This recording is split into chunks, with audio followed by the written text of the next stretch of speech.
என்ன மோடி சார், திமுக பேரை கேட்டதும் சும்மா அதிருதுல்ல?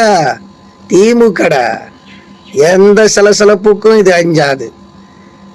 75 ஆண்டுகளை கடந்த பிறகும் கம்பீரமா நிக்குதுன்னா சமூக நீதி, சமத்துவம், சுயமரியாதை, மாநில சுயாட்சி, மத்தியில் கூட்டாட்சி என்கின்ற தாரக மந்திரத்தோடு இன்றைக்கு களத்திலே பயணிக்கின்ற இந்த மாபெரும் இயக்கத்தை எந்த கொம்பனாலும் தொட்டு பார்க்க முடியாது. என்னது, கருப்பு கொடி ஏற்றினா, கருப்பு சட்டை போட்டா என்ன பண்ண முடியும்? 40 நாடாளுமன்ற மக்களவை உறுப்பினர்கள் டெல்லிக்கு போனா என்ன பண்ண முடியும்? பெஞ்சில் உக்காந்தி சும்மா பெஞ்சை தொடச்சிட்டு மிக்சர் சாப்பிட்டு வருவாங்க. அப்படிலாம் எதிர்கட்சி விமர்சனம் பண்ணாங்களே. மோடிக்கு இப்போ தெரியும், அமித்ஷாவுக்கு தெரியும், ஏன் ஒட்டுமொத்த இந்தியாவுக்கே தெரியும் திமுகவுடைய நாடாளுமன்ற உறுப்பினர்கள் என்ன செய்திருக்கிறார்கள் என்று. 12 ஆண்டுகளுக்கு பிறகு மோடிக்கு சம்மட்டி அடி கொடுத்திருக்கிறார்கள். முதல் தோல்வி பாஜகவுடைய ஆணவத்தினுடைய வீழ்ச்சி தொடக்கம். அந்த வீழ்ச்சியை கொடுத்த இயக்கம் திராவிட முன்னேற்ற கழகம் தமிழ்நாடு. இனி வீழ்ச்சி தான், இது சும்மா ட்ரெய்லர் தான். இனிமே தான் மெயின் பிக்சரை பார்க்க போறீங்க. மோடி அவர்களே, 2014 ஆட்சிக்கு வந்தீங்க. பெரும்பான்மையோடு இருக்கின்ற மமதையில என்னெல்லாம் பண்ணீங்க? மீண்டும் 2019 ஆட்சிக்கு வந்தீங்க.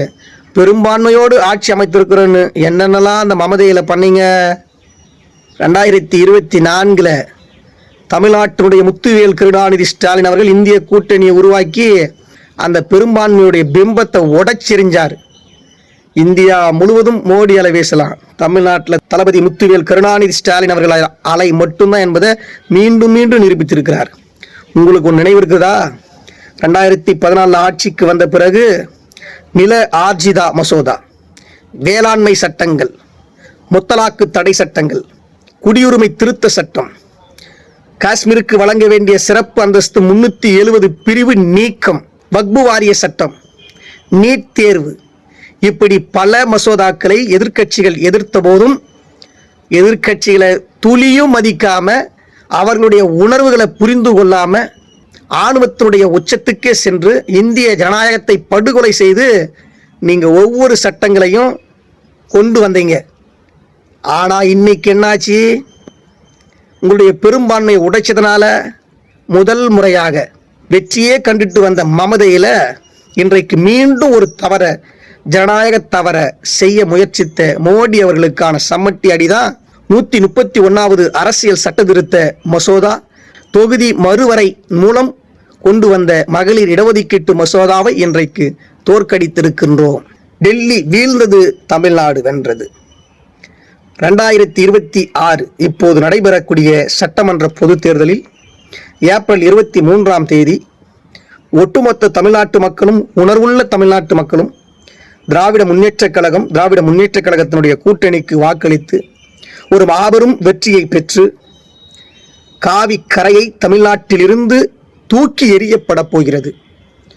காவி கூட்டத்திற்கு, பாஜகவுடைய ஆணவத்திற்கு துணை போகின்ற அடிமைகளையும் விரட்டி அடிக்கக்கூடிய நாள் ஏப்ரல் 23 நாம் வாக்களிக்க வேண்டிய வாக்கு. இதன் மூலமாக தமிழ்நாட்டில் ஒரு மிகப்பெரிய வெற்றியை திராவிட முன்னேற்ற கழகம் பெறும். தமிழ்நாட்டிலிருந்து வீழ்ந்து வெளியேறப் போகின்ற பாஜகவினுடைய காவி கரை, அதனுடைய அடிமை கூட்டங்கள் இந்தியா முழுவதும் இனி தோல்வியை தழுவப் போகின்றது. இந்தியா முழுவதும் காவி கரையை, அதனுடைய அடிமைகளை தூக்கி எறியக்கூடிய நாள் விரைவில் வரும். அதற்கான முதல் தோல்வியை தமிழ்நாடு கொடுத்திருக்கிறது. முத்துவேல் கருணாநிதி ஸ்டாலின் என்கின்ற மகத்தான தலைவர் கொடுத்திருக்கிறார். பாஜகவுடைய கொட்டத்தை அடக்கும் ஒரே தலைவர் முத்துவேல் கருணாநிதி ஸ்டாலின் என்கின்ற அந்த மகத்தான தலைவர். தமிழ்நாடு போராடும், தமிழ்நாடு வெல்வோம், 200 படைப்போம் வரலாறு.